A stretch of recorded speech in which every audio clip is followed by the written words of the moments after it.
Приветствуем вас, друзья, на канале Геоэнергетика Инфо. С вами на связи Светлана Пихта и Борис Марцинкевич. Борис Леонидович, здравствуйте. Всем добрый день. На северных потоках проведут предпродажную подготовку. Датское энергетическое агентство выдало разрешение провести работы по сохранению Северного потока-2. Работы запланированы уже в этом году. Чем вызвана такая срочность, Борис, и возможно ли их восстановить? Да, сегодня эта новость прошла, по-моему, по всем нашим СМИ, но как-то удивительным образом повернута. Дания разрешила. Дания разрешила исключительно потому, что был запрос. Запрос, разумеется, никто другой, кроме владельца Северных потоков, дать не мог. Владелец Северного потока-2, швейцарская компания Nord Stream 2 AG. Из этого сообщения вообще нельзя понять, касается ли все происходящее Северного потока-1, где компания владелец Nord Stream AG, без номера. Если в первом случае все понятно, единственный акционер «Газпром», то со вторым все значительно сложнее, потому что там внутри акционерного капитала и внутри компаний, которые пострадали, недополучают сейчас прибыль, поскольку труба не работает, 5 европейских компаний. Так что с чьей стороны была инициатива, вот так запросто из того, что мы сумели прочитать, совершенно непонятно. Путаница, на мой взгляд, совершенно умышленная. Мы сами для себя давно привыкли называть «Северный поток-1» и «Северный поток-2», но если смотреть на юридические компании, там номер только 2. Есть «Северный поток» и есть «Северный поток-2». Соответственно, есть компания Nord Stream AG без номера, у которой 5 акционеров. И есть компания Nord Stream 2 AG, у которой акционер 1. Если речь идет о номерном владельце и номерном Северном потоке, то это инициатива со стороны единственного акционера, то есть «Газпром». Если эта инициатива исходит от Nord Stream AG без номера, то это, очевидно, совместная инициатива. И тут, опять же, надо помнить о том, что 2 северных потока в совершенно разных весовых категориях. Если Северный поток без номера, который для нас первый, так все-таки удобнее, он полностью окупился за время своей работы, и все инвестиции давным-давно вернулись. И в данном случае речь идет только о продолжении получения прибыли в том гипотетическом случае, если поставки рано или поздно снова начнутся. То во втором все немножко сложнее. Там единственный акционер, но 5 европейских компаний в равных долях вносила финансирование. Это кредитные деньги, которые тоже предстоит возвращать. Либо идти на банкротное производство, к чему, собственно говоря, пока все потихонечку и двигалось. Давайте все-таки остановимся на том, что предположим, что дело касается только Nord Stream 2 AG и Северного потока-2, то есть это инициатива самого «Газпрома». С Северным потоком, с точки зрения господ террористов, недоработочка вышла, одна труба уцелела.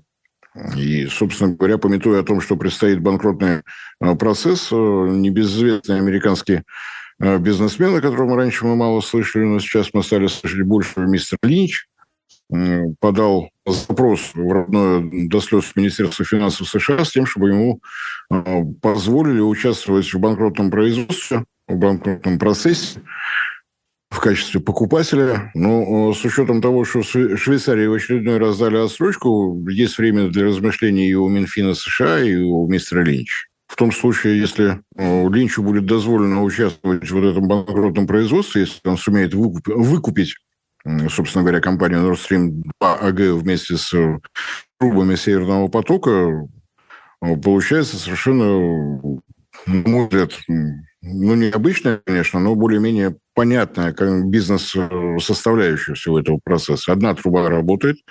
Если Линч, как владелец газовой магистрали, получает все необходимые лицензии на прокачку газа, одну трубу запускаем, получаем прибыль пускаем на то, чтобы ремонтировать вторую трубу, удваиваем прибыль. А зачем американцам эти дырявые трубы? Вот объясните мне. С «Газпромом» вполне можно договориться о поставках газа на основании нефтяной привязки, так как «Газпром» сейчас осуществляет поставки газа в Китай. Нефтяная привязка достаточно давняя практика используется во всем мире, кроме Европы, которая торгует только на спотовых торгах. Если сейчас посмотреть, сколько стоит газ для Китая в районе $270, и каковы цены в Евросоюзе в районе 500 плюс-минус, понятно, что на этом можно зарабатывать вполне приличные деньги. Не только на том, чтобы собирать с европейских потребителей деньги за осуществление транзита, но и просто на перепродаж.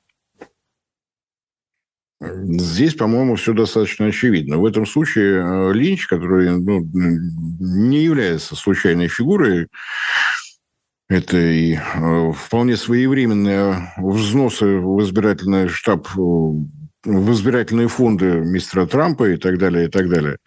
Тогда что мы имеем? Американская компания, которая самостоятельно решает, какому европейскому потребителю она будет поставлять теперь уже свой американский газ. Выглядит совершенно замечательно. Полностью соответствует свежим требованиям мистера Трампа. Европа обязана покупать больше американских товаров. Покупает. Товар чей? Американский. Все в порядке.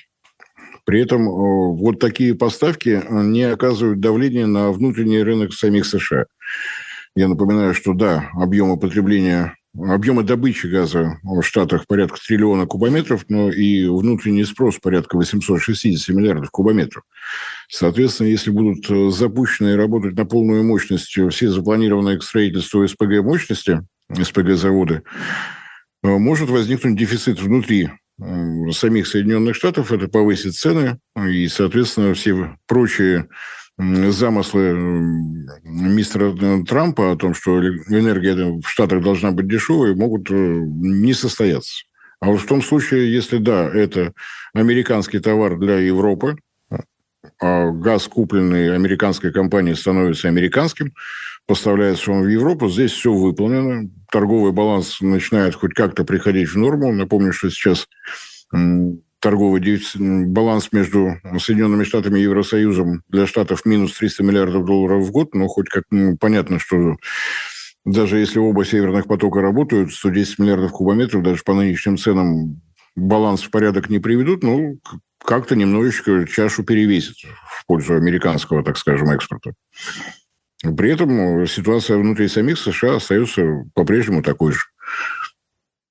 И что самое занимательное, при этом мистер Линч не нарушит никакого законодательства. В том случае, если ему Минфин позволит выкупить Nord Stream 2 АГ, он ничего не нарушил. В Европу он газ поставляет на основании действующих в Европе законов. Все в полном порядке.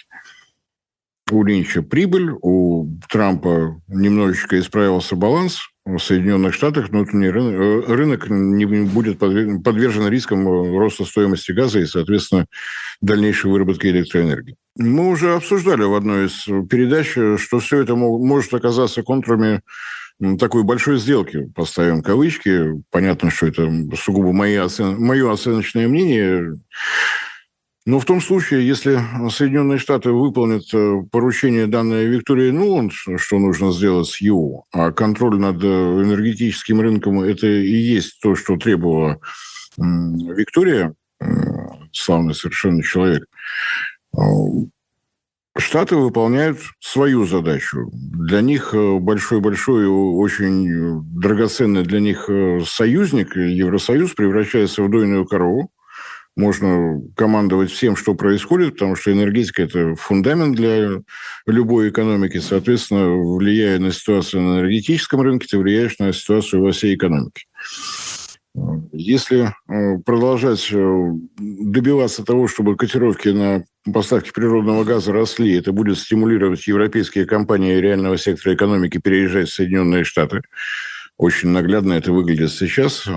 Если посмотреть на котировки на национальной газовой бирже Henry Hub, то там сейчас на уровне $125 за 1000 кубометров, в Европе на день сегодняшний было 530. Разница 4-кратная. Больше того, даже если колебания цены газа в Соединенных Штатах и есть, то они очень невелики. Если смотреть на предновогодние цены, они там были на уровне $70-80 за 1000 кубометров, сейчас выросли до 120. В Европе, если смотреть на летние цены, в районе 260 и 530 сейчас, это значительно более волатильна, так скажем. Соответственно, для тех компаний, для которых важна стабильная стоимость электроэнергии, это все очень сильно влияет на себестоимость их продукции. Ее сложно вычислить, когда у тебя вот такие колебания цен. В Штатах емкость рынка, собственно говоря, мало чем отличается от рынка Евросоюза. 400 миллионов населения здесь, 350 миллионов населения там. Ну, может быть, сейчас станет чуточку меньше мексиканцев, но вряд ли это будет критично. Зато отсутствие транспортных расходов, зато отсутствие высокой стоимости на природный газ как сырье для химической продукции, если мы о реальном секторе европейском говорим, значительно ниже тарифы на электроэнергию, тоже можно сравнить, значительно меньше колебаний этих цен, нет транспортных расходов, нет вывозных пошлин. Это действительно стимулирует европейский бизнес, бизнес, занимающийся реальным сектором экономики, переезжать через океан, тем более, что на основании закона о защите от инфляции там есть еще и серьезные налоговые льготы, вплоть до прямых субсидий в адрес тех компаний, которые действительно занимаются реальной экономикой. Не всевозможными услугами, а вот совершенно конкретным выпуском каких-нибудь железяк или чего-нибудь химического. Так что здесь соблюдаются все интересы. Чем это выгодно для России? Мы будем восстанавливать свои объемы добычи, объемы поставок за рубеж. Да, если посмотреть на итоги 2024 года, то «Газпром», вне зависимости от того, что происходит с Европой, объемы добычи наращивает. Растет наш внутренний спрос, растут поставки в Китай, растут поставки в Центральную Азию.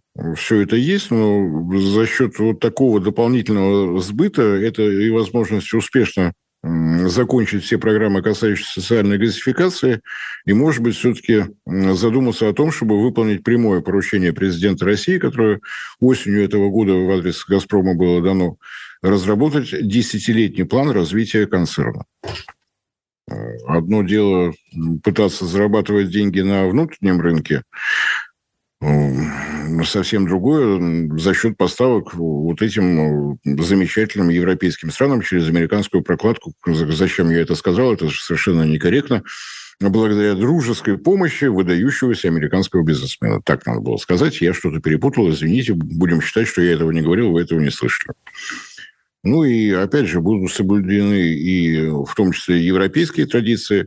Не покупать энергетические ресурсы у России ни в коем случае напрямую, обязательно через третьи руки по двойной цене. Эта традиция, ее тоже надо соблюдать. Ну что ж, ситуация выглядит как и волки сыты, и овцы целые, или как-то? Вот насчет овец сказать сложно. В свое время была такая политическая мудрость: если не знаешь, что делать, дели Польшу. Но сейчас, видимо, вместо Польши новые времена, какое-то другое слово должно стоять. Посмотрим, чем это закончится. В том случае, если пойдет еще и приватизация украинской газотранспортной системы, можно считать, что комбинация, в общем-то, сложилась. Остается еще та самая Польша с неработающим магистральным газопроводом Ямал-Европа мощностью 33 миллиарда кубометров газа в год. Но это уже, наверное, какая-то отдельная тема, и у меня все-таки есть подозрение, что и по поводу этого газопровода мы тоже услышим что-то новое. Потому что если польская компания Европол-Газ не способна по каким-то причинам договориться с компанией «Газпром», не исключено, что мы увидим другое юридическое лицо, значительно более договороспособное. Спасибо, Борис Леонидович, за прекрасный комментарий. Друзья, мы ждем вас в наших эфирах.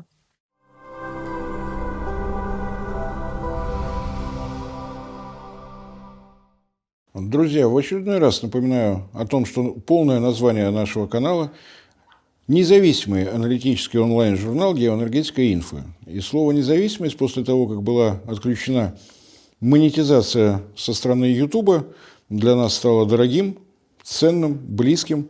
Для того, чтобы сохранять независимость, вы прекрасно понимаете, что в наше тревожное время необходимо прежде всего альтернатива, поиск спонсора, который будет задавать нашу новостную повестку, нашу, так скажем, стратегию и тактику, нам кажется не самым удобным. Поэтому напоминаю о том, что нас можно видеть прежде всего в нашем телеграм-канале, где мы стараемся сообщать все новости, касающиеся нашей работы, наших новых проектов. Вы нас можете видеть на портале ВКонтакте, вы нас можете видеть в Дзене, Вы нас можете поддерживать за счет того, что у нас имеется страница на Sponsor.ru.